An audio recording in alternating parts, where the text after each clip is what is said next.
pored mene je Rade Krunić, od koga se večeras mnogo očekivalo. Međutim, Rade, poraz Crvene zvezde, jako neugodan, moralo je večeras bolje. Moglo je mnogo i moralo je mnogo bolje. Mislim da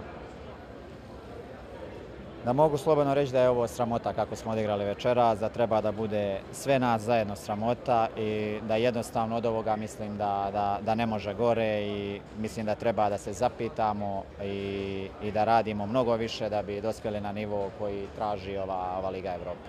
Zašto se dešavaju ovakve greške, Rade? Da li je to pad koncentracije ili nešto drugo? Pa sigurno, mislim, ući u ovakvu utakmicu je sigurno do koncentracije, sigurno nije do nekih drugih stvari. Po meni je to samo koncentracija i kako uđemo u utakmicu, naravno svi znaju da je najbitnije ući dobro u utakmicu, posebno na gostovanju i mislim mi kako smo ušli da je to jednostavno, da ne može da se dešava ekipi kao što je Crvena zvezda i opet ponavljam, mora dobro da se zapitamo i da napravimo dobru analizu ko i gdje, šta i kako je grešio. Olako primljen prvi gol, tu se slažemo. Povreda Arnautovića, očekivala se reakcija u drugom poluvremenu. Ona je izostala.